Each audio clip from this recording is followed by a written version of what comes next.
Well, Zaher Sahloul is a member of the Syrian American Medical Society who worked as a doctor in Aleppo during the summer. He also went to medical school with President Bashar al-Assad. He joins me live via Skype from Atlanta, Georgia. Thank you very much for speaking to us.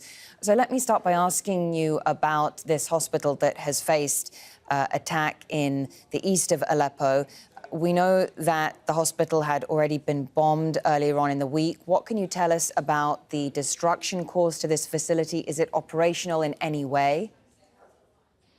No. At this point, the hospital has been completely out of service. This last bombing that happened earlier today, the Syrian regime used two-barrel bombs. They used incendiary bombs and cluster bombs, as if they are attacking a bunker or a large military installation. This is a hospital that I spent time in a couple of months ago. It's an underground hospital for protection. Was bombed 8 times in the last month by the Syrian regime and the Russians. And it's also disastrous for the city of Aleppo because this hospital usually does about 4,000 life-saving surgeries every year. It's the only trauma center in the city. This is the same place that Omran, the boy, was treated in, and to be destroyed as it has been happening today is really tragedy. We've seen attacks on medical facilities throughout the conflict. 2015 has certainly seen a surge in bombardments. You were in Aleppo in June, is that correct? That's correct. And how would the end of June. Sure. And so tell me, how does... I know that you're still in touch with teams on the ground there now. And how does the situation there now compare to when you were physically on the ground a few months ago? It was terribly disastrous situation when I was there. There was a shortage of medications. Doctors were working under very terrible conditions because hospitals have been attacked. Many physicians in Syria and nurses have been killed. About 750 of them were killed in the last 5 years, according to Physicians for Human Rights. So these are heroes who've been working under extreme conditions, dealing with what they have to deal with, very limited resources, and they're trying to do their job day after day.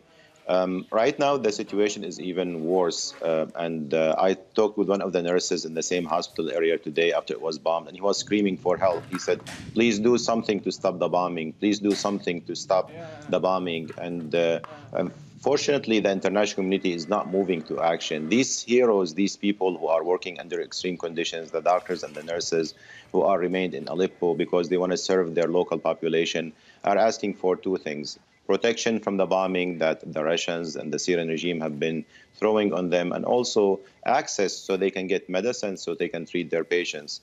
For the first time since the beginning of the conflict, we are seeing pictures and videos of children who have severe malnutrition, who have starvation in the city of Aleppo. I've seen pictures of boys who had kwashiorkor and marasmus. These are medical terms for severe malnutrition, similar to the pictures we've seen from the city of Madaya a few months ago. And if I can ask you about you graduated from medical school, you were studying alongside, or at least familiar with, President Assad. What we're seeing now, what we've seen in the last 5 years, how do you feel about this? Does it come as a surprise to you? I mean, so much has happened, or is it consistent with the sort of characteristics and traits of the person you were familiar with?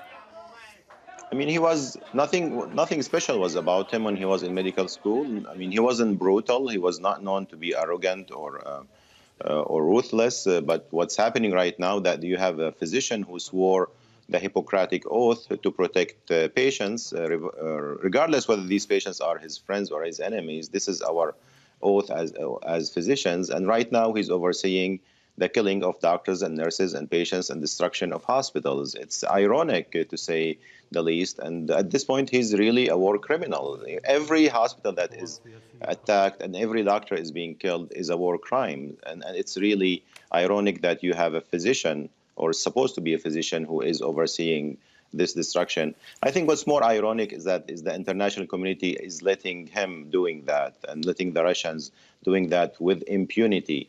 We're talking about 350 hospitals that have been destroyed in Syria, 750 doctors and nurses.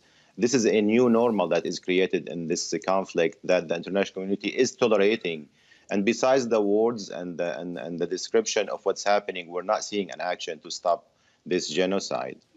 Thank you very much, Dr. Zaher Sahloul, for speaking to us there from Atlanta, Georgia. Thank you for having me.